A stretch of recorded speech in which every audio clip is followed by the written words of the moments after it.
though I don't think we all have yet recovered from what we saw today morning. Nepal almost got over the line against a high-flying Protea side, a result that we never really saw coming. And then when it looked like it was well and truly in Nepal's pockets, unfortunately, Gulshan Shah, instead of sprinting, decided to watch the ball, and he was caught ball watching. He was caught napping by on the classic. Anyways, we've got Jeet Bhai and Pramod. Hello, gentlemen. Before we get into the games and whatnot, Bhai, it's like that feeling of uneasiness. It's just hard to get over, right? Pramod Bhai, you can probably start with this. Yeah, absolutely. I mean, 90% of the game, Nepal were in it, and then to lose right at the end is a little heartbreaking. But a good performance by them, to say the least.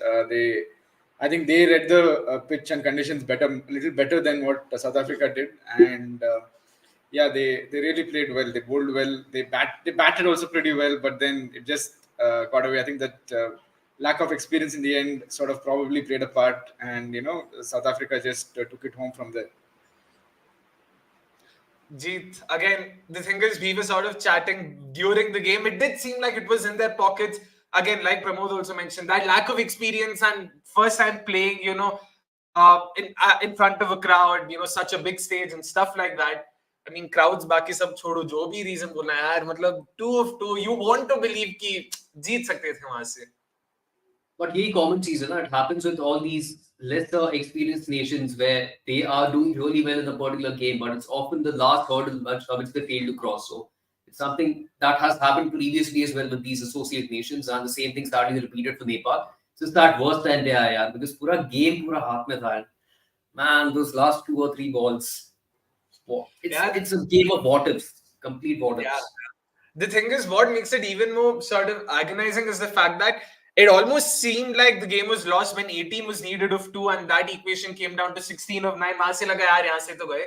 Then Sompal Kami out of nowhere swatted Andrik Nokia for a 6, and I was like, bro, hello, where on earth were you? And after that, unfortunately, he never really got the strike in the last over. But anyways, what else will only remain as that. Before that, there was one more game, so time for us to discuss both the games in the first segment in what we call About Last Night.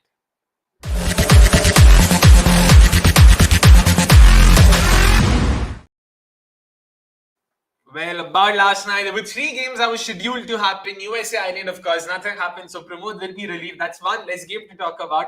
There was one more game that, to be honest, I don't think is even worth talking about. I mean, no offense to either of the 2 teams. New Zealand, of course, securing their first win in the tournament against Uganda. 40 all out. We discussed that one of the boxes that Uganda should look to tick is, trying to play out the entire quota of 20 overs. But I don't think this is what we expected. Jeet, let's start with you. Match somebody pehle dikha dete. They played 18 and a half overs for for 40. And Kenneth Weiswa, of course, a player you've been wanting to see with the ball in hand. Ball ka to pata nahi, at least he top scored for his side, 11 of 18. Fred Achalam playing for the first time this tournament, 9 of 13. Dinesh Nakrani 4. Nothing much to look at with the ball in hand, though it was just very miserly from the Kiwi bowlers. Tim Saudi 3 for 4, the most miserly 3 for in the history of T20 World Cups. Trent bowled 2 for 7, Mitchell Santner 2 for 8. In fact, all 3 of Trent bowled, Lockie Ferguson and Tim Saudi giving 20 dot balls. It's a record again for T20 World Cups. But Jeet, again, मतलब खेलना था 20 over, but ऐसे खेलना था क्या?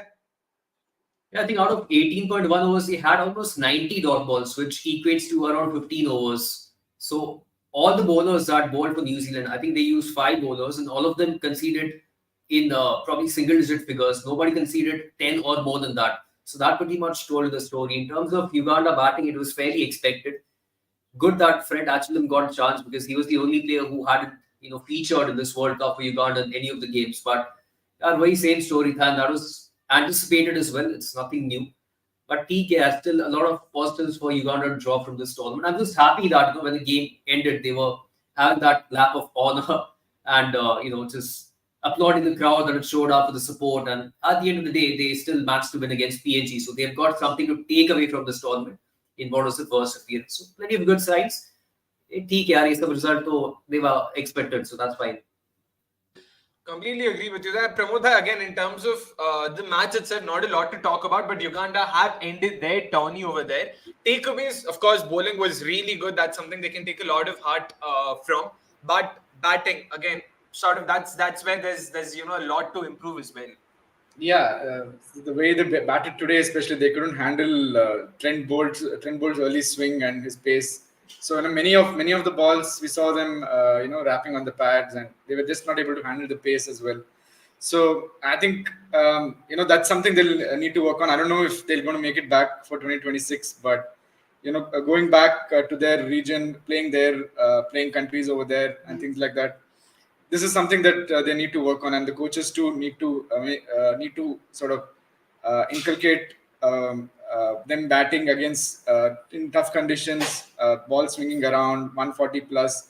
So things like that, if they can give them a little more exposure. If I'm not wrong, Uganda have a tie-up with Sri Lanka Cricket, where they get to tour Sri Lanka and they can use their facilities in order for them, so that it helps their cricket. So I don't know how long that deal is valid for, but then that is something that they should actually consider taking it up, given even their sort of local club cricket or some sort of cricket is a little more advanced, or a little more quality wise, a little more better than what they probably have in their sort of region. So that is something they need to do. But yeah, I've been really impressed with their bowling. I think especially the one particular phase I loved was how they bounced back against Afghanistan in the last 4-5 overs. They gave away just 30 runs and picked up 4-5 wickets. That was terrific. So they have kept up the intensity sort of with the ball throughout the tournament. But then, yeah, the batsmen, I think the highest they managed to score was what, 75, 77, and they chased down 77. And I don't think they've even gone past 50, beside that. So, yeah, so that's a disappointing part. But from a bowling point of view, they've been fantastic actually. Hopefully they can improve that, and they need drastic improvements with their batting. For sure. And again, final thoughts on Uganda's Tourney there, Jeet. Batting names that you think can sort of, make the cut going forward. Riyazat Ali Shah was a name Pramod had also mentioned before the tournament began. He was also rightly their highest run scorer. But again, it's that strike rate. Like, clearly no one had a strike rate in excess of 100. Do you see that improving going forward? It might potentially. I mean, there are a few names that were catching my eye before this tournament started. Someone like Robinson Obuya was somebody that I was impressed by.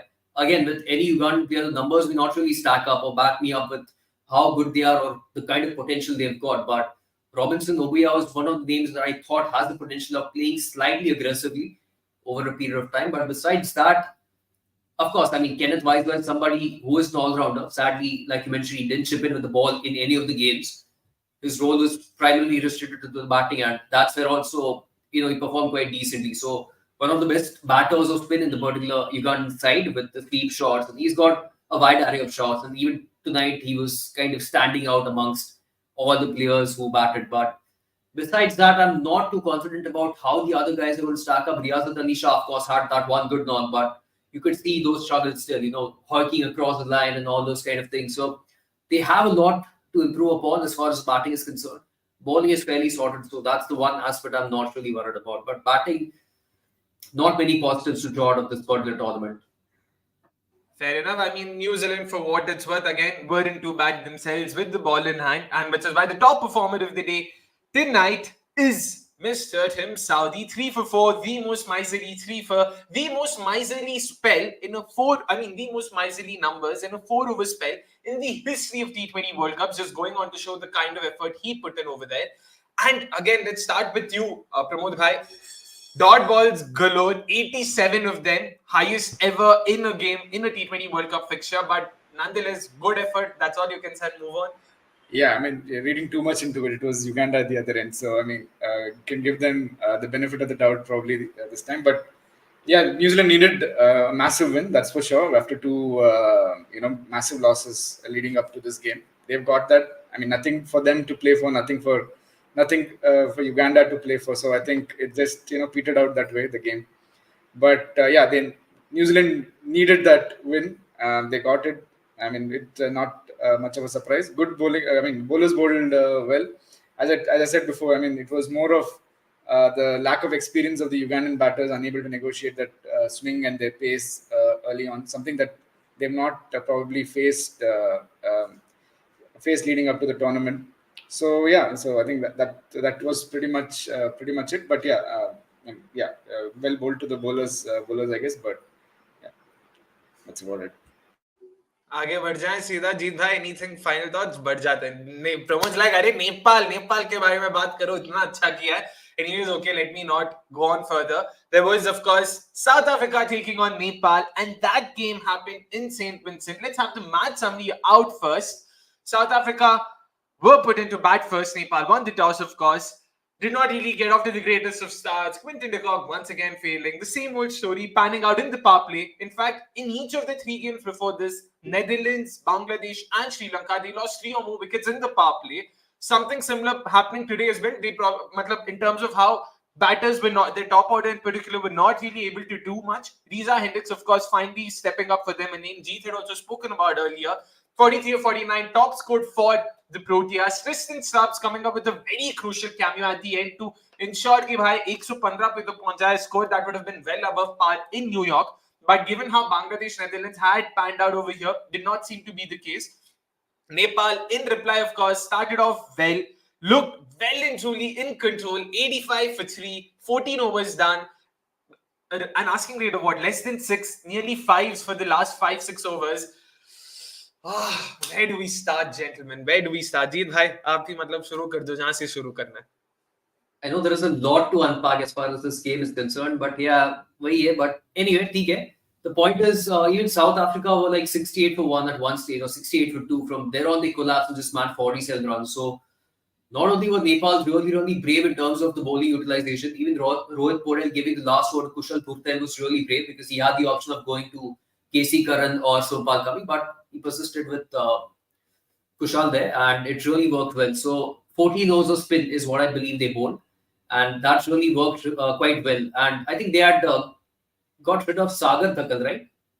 So of course, Sandeep Lamichhane coming in his place, and other spinners were also chipping in. So they did a phenomenal job collectively. But in response, they had the chase under their control, with even South Africans making an absolute meal in the field with the catching and the misfielding and everything. So even they were not helping their cause. But eventually it came down to last moments. Even there was one more moment where Anil Shah was on strike, and I forgot who the bowler was. Maybe O.T. Bartman. So he bowled a quicker delivery, or maybe Andrik Nokia, and it turned out to be a low full toss, which Anil Shah was trying to loft it over mid-on, and all he got was a long elevation, but not the distance there. So it went up in the air, and I knew that it's not going to go for a 6 or even for a 4. So it is going to clear the mid-on fielder, but it's not going to go for the boundary. And this guy, for some reason, he took a single, and he was just, his direction was, his head was pointed towards the fielder. Rather than coming back for an easy second, he just stood there waiting to see what happens, and it turned out to be just a single. And from there on, again, things didn't really pan out well because there were a cluster of wickets that followed, and the rest is history, man. Even that last ball, I don't know what you guys think, but I felt that should have been a wide, because on the penultimate delivery that O'Neill Bartman bowled, when he was walking back to the mark, he was asking the umpire if that was one for the over or not, because even that was a short ball. So I thought, okay, maybe he's done, because IPL to any jando allowed it. So he's not going to bowl short ball. And the last ball that he bowled was even higher than shoulder, probably even above the head. So that should have been the wide. So quite a few controversial things over there. Sadly, it didn't really work in favor of Nepal, though. Yep, that was in fact the first thing that struck me was I genuinely thought they were running for the win. Wide to hai, +1 ho jayega karke, that's how I thought. Then after the run out appeal, I saw that the square leg umpire had not called it a wide, and I was like, okay, that's game done and dusted. But Pramod bhai, again, in terms of how the surface played, clearly Nepal got it right. Ki boss spin se khelna hai, spin it to win it. Aiden Markram probably a bit belated, but even then understood, okay, you know what, I probably needed an extra spinner. I don't have one. Let me bring in myself. 15 over, like 15th or 16th over is when he brought himself on, but that's what sort of triggered the collapse. That unnecessary hoik, that wicket to Aiden Markram, it just... Yeah. It was Anil, if I'm not wrong, right? Was it Anil or was it Asif? Anil. Yeah, it was Anil. Yeah, I mean, if you look at the surface from the, I don't know if it was the same game where Bangladesh versus Netherlands was played. I'm not too sure.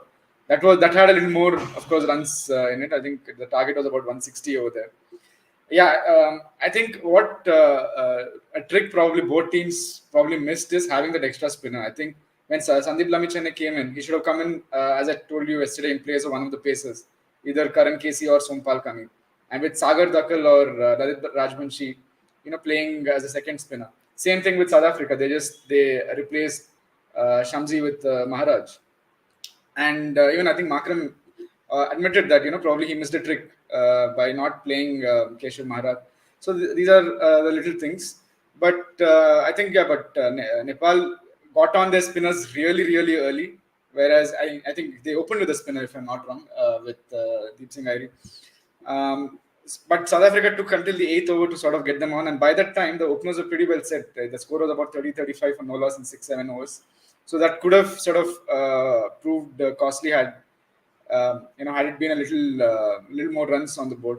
But as surface, I think this was a very good surface, if you ask me. I mean, it had batting was not that difficult. It wasn't as slow as or as unpredictable as a New York surface.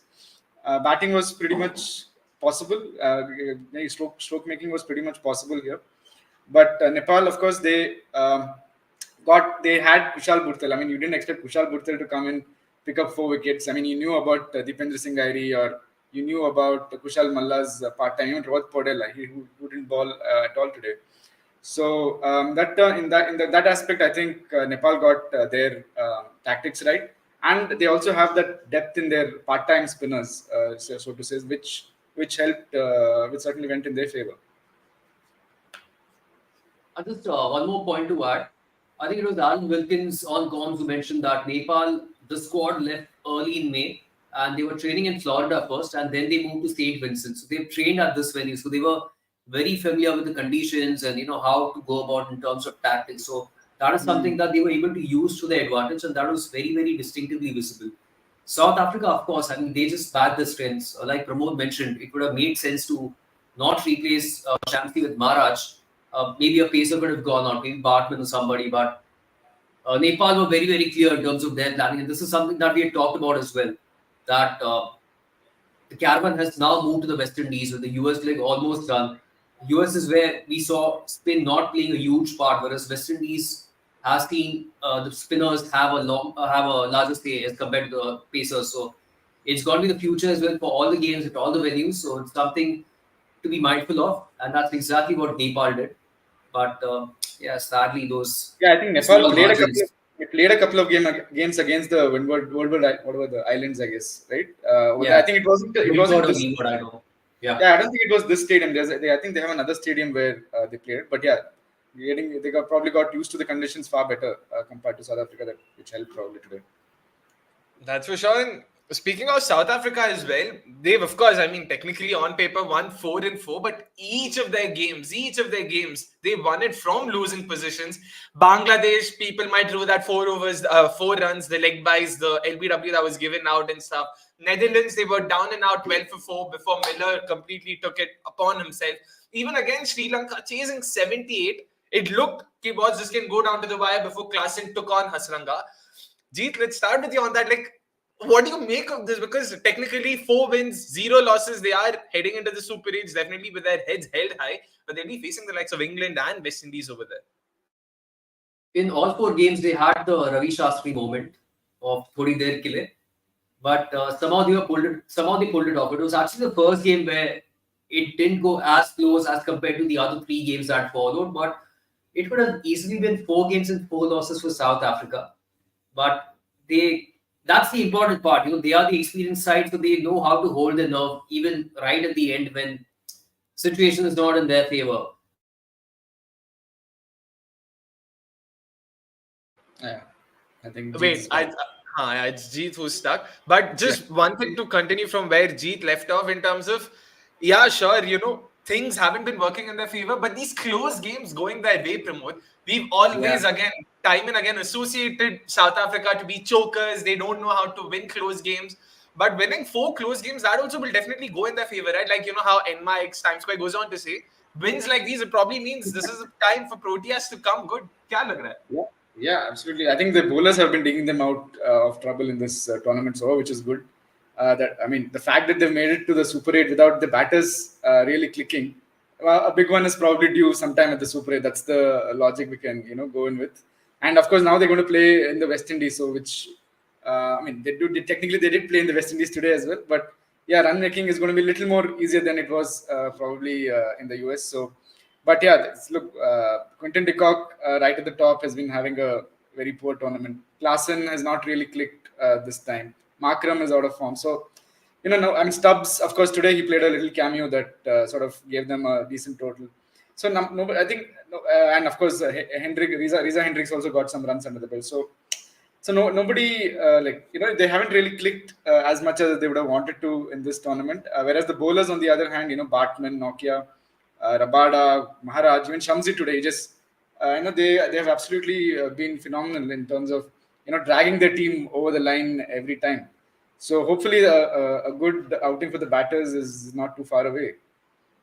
Also, fair to say that the rub of the green has gone their way when it comes to the schedule, right? 3 games in New York against Sri Lanka, Bangladesh, and Netherlands. That would have played a role, right? Because they have such a pace attack that sort of would thrive in conditions like these. Maybe had their games happened in, Dallas or someplace else, it wouldn't probably have been the case.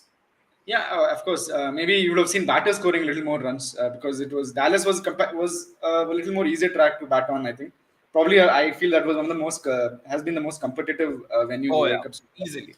So you might have seen the batters then come to the party and sort of rescue them when the bowler is taking a backseat. You never know. But as the schedule has panned out for them, I think the bowlers have gotten a good workout throughout the tournament. As I said, hopefully the batters too come in at some point. That's for sure. And anyways, also speaking of top performers, there's only one name we could have taken and a bowler we haven't spoken about yet.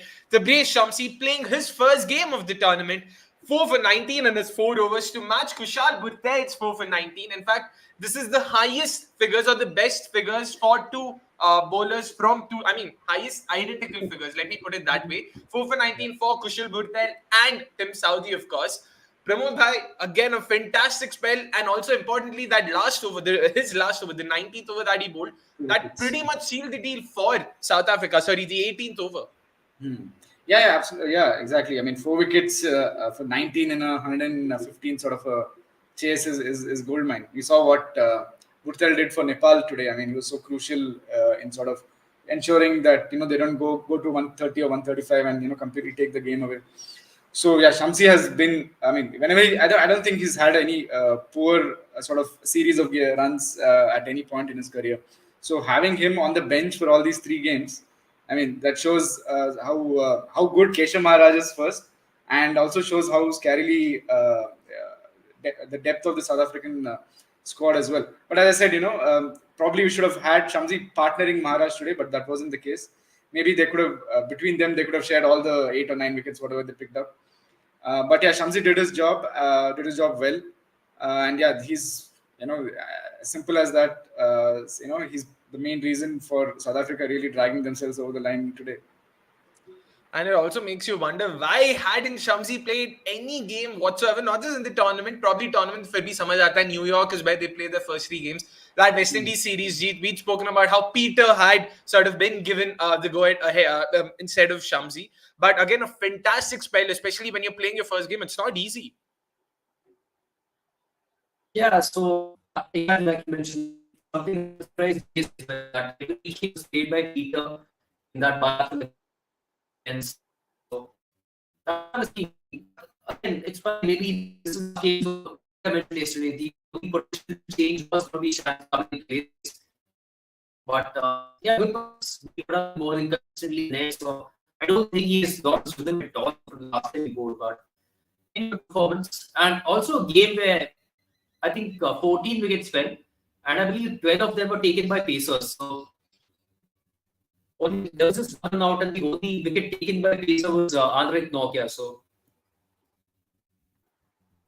that's true. I mean, the only wicket, of course, was I'm forgetting who the batter was, but yeah, the only wicket taken by pace was Andrik Nokia's, and he was also the only pacer to take a wicket in the entire game. All 7 wickets for Nepal was split between Deependra Sangairi and Kushal Bhurtel, and for, of course, South Africa, it was Aiden Markram and Tabraiz Shamsi taking 6 wickets between them, and of course, there was Mr. Andrik Nokia with the 7th wicket. Kushal Malla says, all right, thank you so much, Kushal. Thank you so much for telling me who got out to Andrik Nokia over there. South Africa's batting inspiring no confidence. They'll struggle against both West Indies and England in the Super 8s.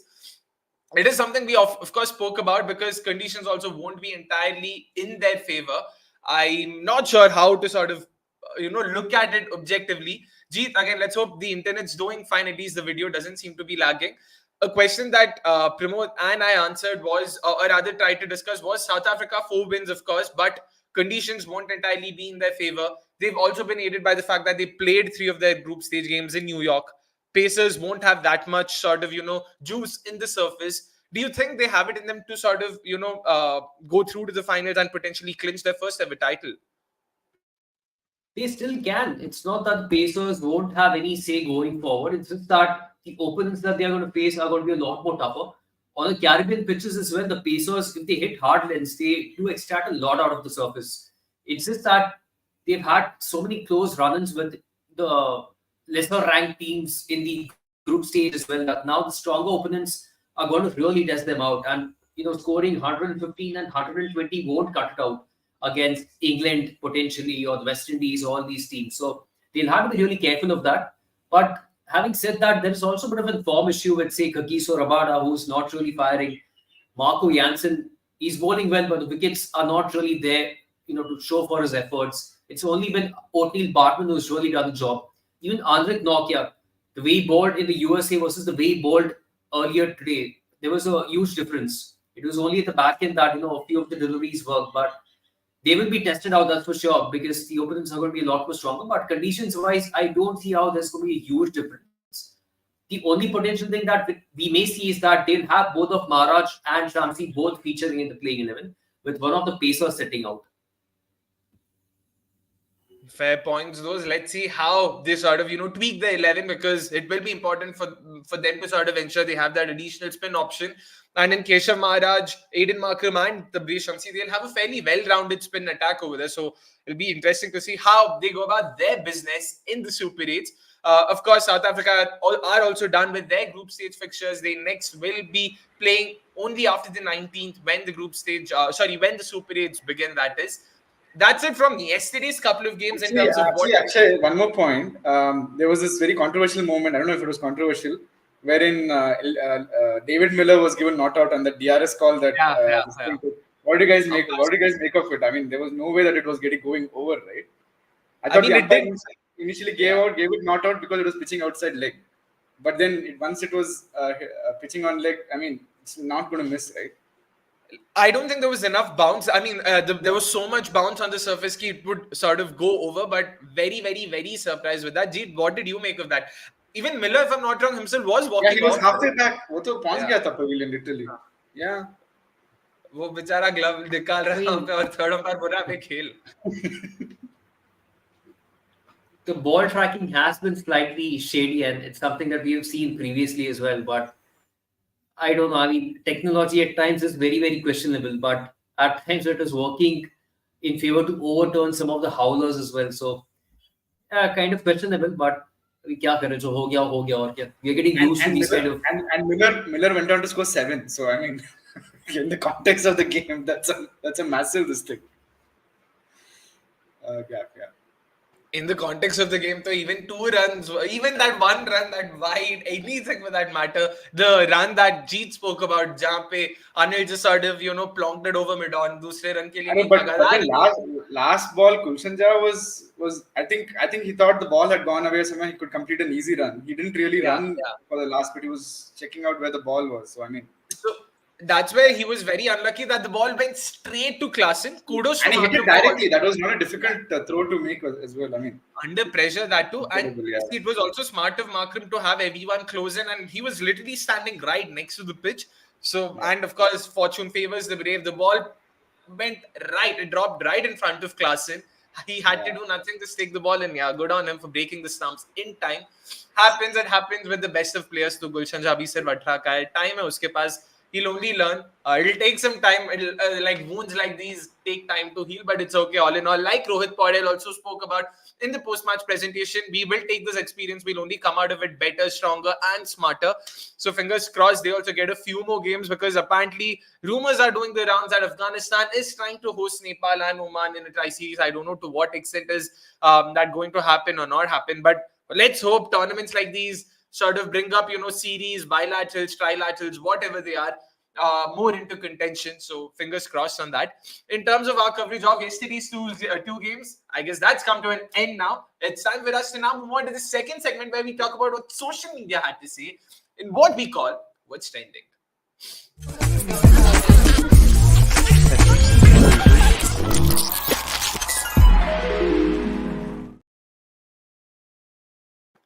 Well, social media clearly was abuzz with just one game. Everyone was clued in. Everyone was praying, rooting, and cheering for the Nepal victory. Unfortunately, wasn't to be the case. But even there, was great to see everyone. This is what sort of makes you root for the underdogs, and this is what makes the tournament even more watchable. Ashwin, of course, this was when the match was well and truly in Nepal's pockets before they lost. Nepal, they're a Mari, and unfortunately it did not happen. Nothing, but you can't blame them. Harsha Bhogle also saying, hold your heads high, Nepal. That was South Africa you almost took down today. You have some of the most passionate fans, and you let them believe. Hopefully, bigger days are around the corner. And Alan Wilkins also tweeted something on similar lines. So good on, names like these. When you hear players' names like these following you, cheering for you, it also sort of, motivates you further to perform better. Nepal Rising Cricket, of course, clearly a Nepal fan page, going on to say few inches for us. A final versus Bangladesh, a Super 8 berth, a direct qualification to the 2026 World Cup. Yeah, it would have been a very, very, very hunky-dory script had that happened, had they managed to win today, then against Bangladesh, make it through to the Super 8s, enter the next edition as well. But all's not lost. They'll still play the qualification, the qualifiers before the next World Cup. Let's hope they do come through this time and make it through to the next edition of the World Cup as well. For now, at least USA has secured their their berth in the next edition of the World Cup, which potentially means if it's going to be a 20-team tournament, Canada also is going to most likely come in, because that means the Americas qualifier now will see the likes of Canada. We'll see Canada play the likes of Bahamas, Panama, and we know those teams aren't necessarily the strongest. Canada lost badly to Bermuda in their first qualification game. From there, I think they won 4 or 5 on the bounce to make it. So it's won't be that easy. But 4 or 5 on the bounce against the relatively true. In fact, the final was also Canada versus Bermuda, right? They play each other twice, because there are only 4 or 5 teams, so they play each other twice. So the first game they lost quite badly, and then they won the remaining games, I guess. I think one was a no result, but yeah. Well, anyways, good for the Americas at least. There'll be 2 teams for sure now that USA have secured a direct qualification. Pramod was playing 6D chess in terms of European qualification. Yeah, Americas wale aake checkmate kar gaye. Not that he'll be complaining, the more the merrier in terms of teams or associate teams making it through to the World Cup, of course. So that's that from social media and what people had to say about the South Africa-Nepal game. I don't think anyone saw the snooze fest that was New Zealand-Uganda. I don't think even the Kiwis supporters were watching it. They themselves were clued in. No, Proteas are in for an upset. Let's see how that goes. Not to be the case, clearly, of course. Now, it is time for us to quickly move on to the third and the most important segment for all you guys in the chat. Of course, the time where you stand to win something very cool from us. Let's have this thing out right now.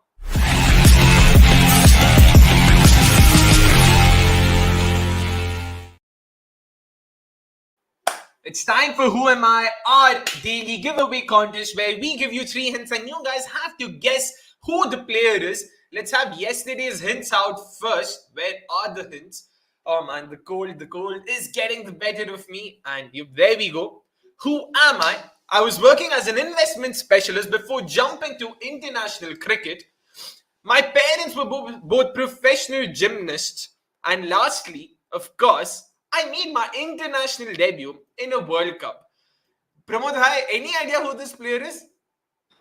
Yeah, very tough one. If I hadn't had the chance to speak to this person, Sybran Engelbrecht, of course, the Dutch batsman. Yeah, of course, the guy who took a flyer against Bangladesh as well. Sorry, Pramod, anything you were saying about him? No. I was just expanding a little bit about Engelbrecht, of course. Played in the 2008 Under-19 World Cup. And then how many years down the line? 15 years down the line, played in a World Cup for Netherlands. And in between, he did his MBA, worked as an investment banker in Netherlands. Stays there, played club cricket there, qualified to play for Netherlands, and he's already played 2 World Cups. Incredible. In fact, I remember that interview of yours where he spoke about how he got into cricket in Netherlands not with the intention of playing for them. It was just about sort of, mingling with the local community and being a part of them. That's how it began.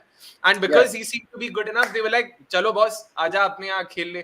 So, and that's how it began. Exactly. Good on him, of course. Anyways, long story short, we had quite a few correct guesses, but only one lucky winner stands to win a voucher from us. And that is Priyanshu Dhawan. So congratulations, Priyanshu, on getting it right.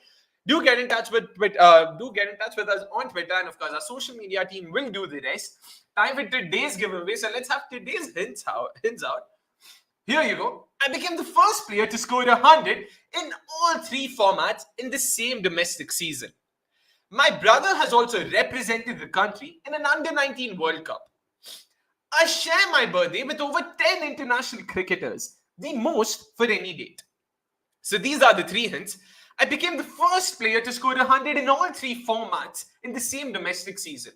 My brother has also represented the country in an under-19 World Cup. I share my birthday with over 10 international cricketers, the most for any date. So let's see who's getting it right this time. It'll be very interesting. And once again, guys, do not key in your answers or enter your answers in the live chat. You've got to wait for the live stream to end and predict or make your guesses in the main comment section at the end of the live stream to stand eligible to win a voucher for yourselves.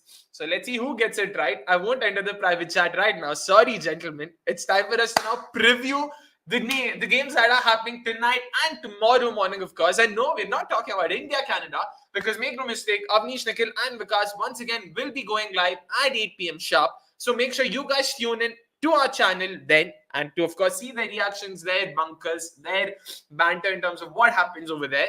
Now, of course, it's time for us to look ahead in a segment that we call, of course, Let's Look Ahead.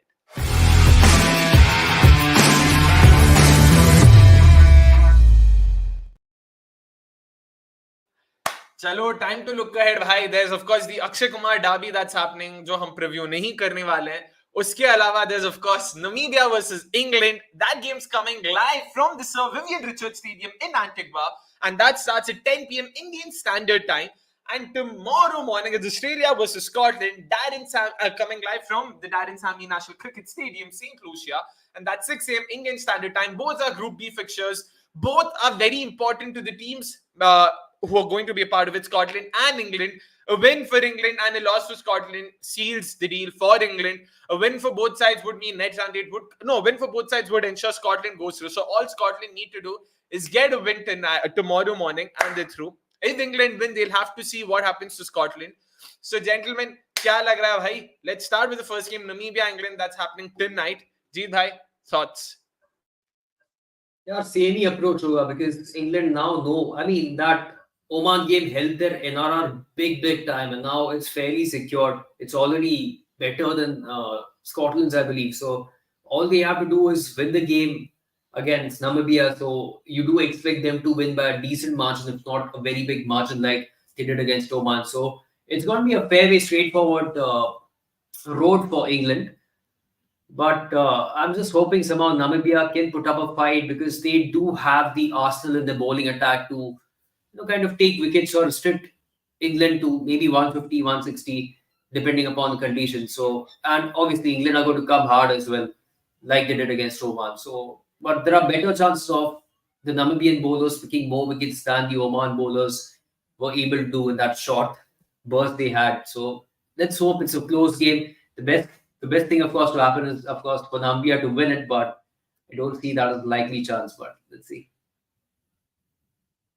And again, in terms of Namibia as well, they also had a horror outing against Australia, so it's not going to be all that easy for them as well.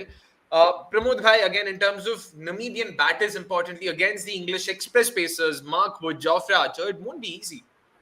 No, not easy at all. But the thing is, Namibia they have bowlers, express bowlers themselves. Actually, I mean, so probably not somebody hitting 150, but 140 takto, I think people like Trumpelman and those guys hit 140. So I mean, so of course, the England pacers, of course, they keep coming at you from one end. If you have Jofra Archer, from one end you have Mark Wood. I mean, it's not going to be easy, but yeah, the good thing is they had a horror against Australia. The batting absolutely sucked in that game. So I think they can definitely. I mean, if they put up like about 130, 140, they will make a match of it for sure. Just like I've been telling you about someone like Netherlands. If you give them 120, 130, they'll just come all with all guns blazing. I think that's going to be similar for Namibia as well, who have the experience. I think these bunch of players have played in the last two World Cups together, most of them at least, if not everyone. So they do have the experience of playing at this level. Now, of course, they can't make it through to the next round like they did in 2021. But yeah, I mean, they can of course help out their fellow associate team, by getting one over England, or at least pushing them. In worst case scenario, pushing them a little closer. Exactly. They'll have to sort of, dent England's net run rate severely to help their fellow associate nation, because right now, England's net run rate stands at a very healthy 3.1. Scotland is not too far behind, but they're at 2.1. So they'll need a decent, sizable, healthy win against Australia, and also expect something similar from Namibia in order to be able to go through two very unlikely results. But Jeet, what is Namibia's ideal case scenario according to you? The game's happening in Antigua. We have a functional understanding of how the games so far have played over there. Given that, what do you think? Like batting first, bowling first, restrict them to a certain kya lag raha hai? So, I mean, of course, we know that England are going to come hard, whether they're batting first or batting second. So it's probably about, I believe Namibia's best chance is still to, I think, bowl first, because England, of course, going Congo might as well see them getting restricted to 150, 160 for all we know. The conditions are not really favorable for the batters to make merry. So, and if they can, of course, take quick wickets, and there is always a chance for that to happen. And then they'll have to pace things really well in run chase. And if it is 150, 160, there is an outside chance of Namibia actually chasing it down. Sadly, like I mentioned, I mean, most of their batters are out of form, barring Herald Erasmus.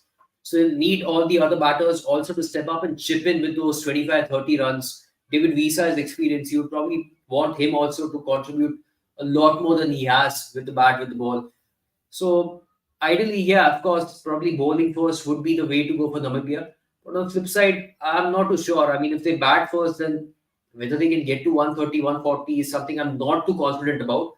Like I mentioned, it's the batters who don't give me a lot of confidence. So probably bowling first will give them a higher chance of winning the game.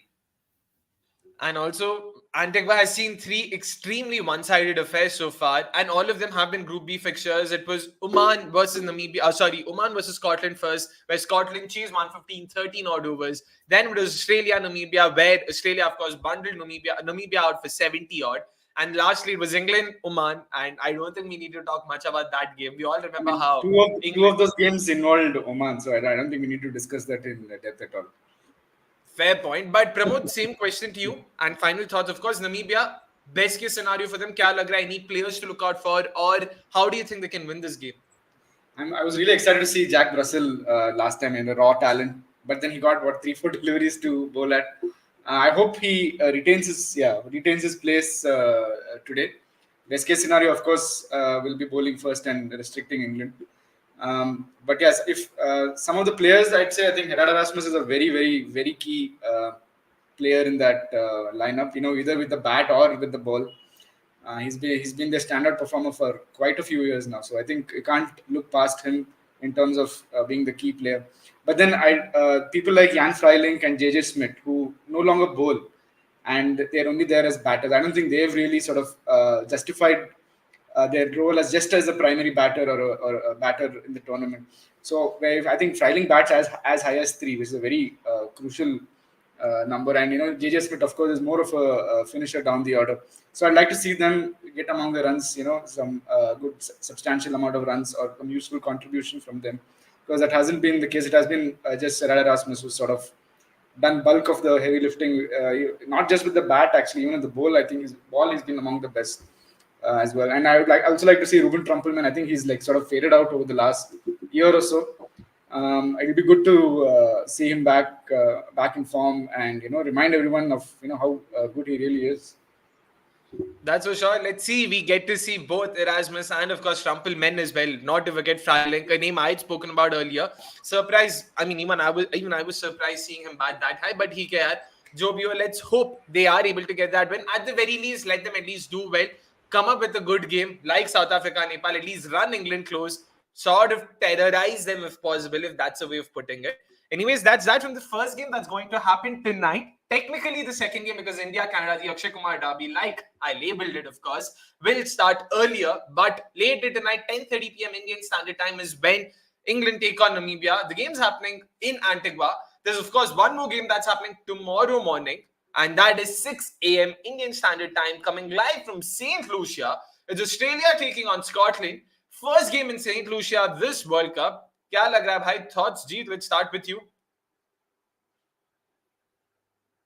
Yeah, I'm just my fingers are crossed. Scotland wins this game. It's no hands of Australia. We went in our they create in such a manner where they make it where Scotland makes it through. But now it's a clear-cut equation with Scotland requiring a win to go through. So that's going to be a bit of a challenge. But yeah, I would trust Scotland's plans, but it's their batting that worries me. I do expect Australia to not field their full strength 11 here. So you'll see probably Nathan Ellis continuing, Pat Cummins going out to somebody, maybe Ashton Agar might come in, Josh Inglis might come in. So full strength 11 is what I believe. So Scotland do have a chance because of that, but I'm not too sure if they can pull it off. But my fingers are crossed. I want them to, make it to ahead of England. But again, Pramod, someone like a Nathan Ellis coming in, I know for Australia it might seem like not feeling a full strength 11, but I personally think Nathan Ellis would be more dangerous than Mitchell Starc. Do you think like Hazelwood mentioned, and now that he's gone on record saying, yeah, we don't mind doing this, that, do you think they will do something like that? Or will they play their full strength 11 and play top tier cricket? Even their second strength 11 is good enough to knock any team over, I guess, at this stage. If I think they didn't play Stark last time because he had a slight niggle. I think if that continues, might as well just rest him, right? There's no point in playing him. And I don't know how much of spin will come into play in St. Lucia. We haven't had a game so far. But if going by St. Vincent, if there is even half the spin over there, probably they might actually have a look at Ashton Agar, as Jeet had mentioned. And this game sort of comes at a perfect time because yesterday it was announced that Australia will be touring Scotland for 3 T20Is in September, which is excellent news. So hopefully this is sort of a good curtain raiser of sort for that tournament, if nothing else. But yeah, I hope Scotland do push Australia close. They've done very well. You thought that 1 point against England would sort of help Scotland more than England, but right now as things stand, I think it is helping England a little bit more. So never thought it would come to that, but yeah, they do have all the ingredients to sort of push Australia close to sort of compete with them, and hopefully, if everything goes in their favor, hopefully get over the line as well. Oh, definitely. I think Ashton Agar might come in place of Pat Cummins. That's the change I'm actually expecting. And then I'm just hoping Australia start doing some funky things and actually do give a chance to England. But besides that, yeah, there might be a few changes on the batting forefront as well. I think they clearly mentioned Josh Inglis getting a look ahead of Matthew Wade, I believe. So let's see. I'm just hoping. Of course, we know that they won't be fielding Andre Borovich or Andrew McDonald, George Bailey. These guys won't be coming in like they did in the practice games. But actually, good time for even Cam Green to come in. What do they have to sort of lose? Oh yeah. True, absolutely. But again, the players that you guys are mentioning, I understand probably they don't make the Australian first 11, but all these names, Josh Inglis, it's still a strong, Nathan Ellis, Cam Green, they themselves can win the game, and definitely they'd be happy to sort of face Scotland. But Pramod bhai, Jeet earlier spoke about how the Scottish batting lineup has really performed well. It's looking good. All of their top three, Brandon McMillan, then there is of course Michael Jones and George Munsey. All three of them have gotten runs under their belt. They're looking in good nick. Not to forget, of course, Richie Berrington wasn't too bad again. Suman got 36 of 20, if my memory serves me right. Then there's Chris Greaves. So they've got a decent enough batting lineup that's looking in good rhythm. It's the bowling that could potentially sort of be the differential that will have to sort of step up. Spin wise, since you mentioned it, if it assists a bit more spin, it might help them. Do you see them sort of banking on another spinner? Do they have other spinners in their squad, or is it going to be the likes of Mark Watt and of course Mr. Yeah, I Chris? mean they have Mark Watt, Chris Greaves, and Michael Lee's already starting. So I think that's pretty much the start and end of their spin bowling attack, I guess. But yeah, see, when you play against Australia, I mean, your bowlers have to be ready to sort of take on somebody like Travis Head and David Warner going all guns blazing. The trick is how do you outsmart them, and potentially even if you're and even if they're able to get like probably one of them, or it's a bonus if they get both of them. But yeah, so that's the real challenge. I think I don't know which game. I think last couple of games, I think they've set it up quite well. I think for the middle order to sort of take over. That is something that Scotland will need to sort of put a halt to. If they sort of get at least one of them quickly, then there are high chances that you can get into the Australian middle order and probably slow them down or get a few more quick wickets. So I think that's the thing. The key will be to break the opening stand and then take it from there. And as far as spinners go, I think they are reasonably well equipped. I think Mark Watt, I don't know, not a spin kind of a bowler, but then his variations sort of do the job. They have Chris Greaves and they have Mike Lee, so they have the variety of the off spinner, leg spinner, slow left arm. So they do have the variety, but yeah, it will be interesting to see how much they are able to contain the Aussie batters. Also, one more thing just to add over there in terms of the bowlers, it'll also be important. Abhi Chris Soul in the power play, we've spoken about how he's sort of gone for a few boundaries here and there. And this is why Brad Curry will be that much more crucial, in terms of what he does over there. Sorry, Jeet, you wanted to interject? Yeah, so in the previous game, Brad Curry was left out for Safian Sharif. So I'm hoping and expecting that change to again happen with Brad Curry coming back into the side for Safian Sharif. So that's going to add that left arm variety as well, which is key, which is a very, very helpful thing. But besides that, I believe these are the only three spinners they've got in the squad. I don't think they've got anybody else who's sitting on the bench who happens to be a spinner. So that's pretty much it. For Australia, there is a good chance that one of Warner or Travis Head might be rested. We might see Cam Green coming into the side or Josh Inglis and could as well open. So I think that opening pair might not be the same this time around. So that also is going to give a better chance for Scotland to break through. Brad Curry, of course, is going to hold the key because he can, of course, move the ball both ways, and that becomes very, very important when you have a left-hand, right-hand combination as well. That's in front of you. So these could be very, very small things at play, but they could have a huge or significant impact on the game. For sure. And again, Scotland last played last Sunday, so it's a week-long break for them. It'll be interesting to see how they've sort of, worked over here in terms of the break, and because they're now playing in the Windies. So how do they adjust a new venue, conditions? Probably they've had more time to adapt to the conditions that way. So fingers crossed, something goes their way and they are able to pull off a miracle, because I'd love for that to happen. But let's take Akash's question, a very pertinent question, because talks about this game will be around what Hazelwood had said in that press conference. If Australia opens with David Warner in the bowling, that can be a strategic move because they're playing Minos. But after the statement of Hazelwood, will that be considered intentional? My question is, it's very subjective. How do you decide what is intentional, what isn't? Like, for all you know, Australia can actually lose. So, what again? I mean, if actually Warner bowls the first over, then yeah, it is. But how is it intentional? Probably they wanted a leg spinner. They've rested Adam Zampa, and that's why they decided they'll bowl David Warner. They can give that logic, right? I mean, that's a little far-fetched. I can even understand Travis Head opening the bowling. Chalo, he's bowled in the past, both off split ticket. But Warner will be a little more suspicious. But again, more suspicious. But how do you know? Like, how then do you? Then you'll also say he has to. Then you'll also say he has 2 Test wickets in the West Indies, so he has to bowl. Exactly. Like, how do you objectively look at this? Is my question. Like, isn't it a very subjective rule, so to say, Jeet? Like, how does ICC enforce this? Out ho gaye galti se. ठीक है, chuck bowling. I'll give you another hypothetical scenario. They get bundled out for 85. Intentional, not intentional, they get bundled out. क्या it's not unless वो Emirates cricket board का वो जो game हुआ था जहाँ पे बैटर खुद ही जाके स्टंप को मार रहा है, खुद ही रन आउट हो रहा है, unless they don't do something as glaringly obvious as that, how do you enforce a rule like this? I know it's very, very open to interpretation. So that's why even I am kind of, divided as far as that particular rule is concerned.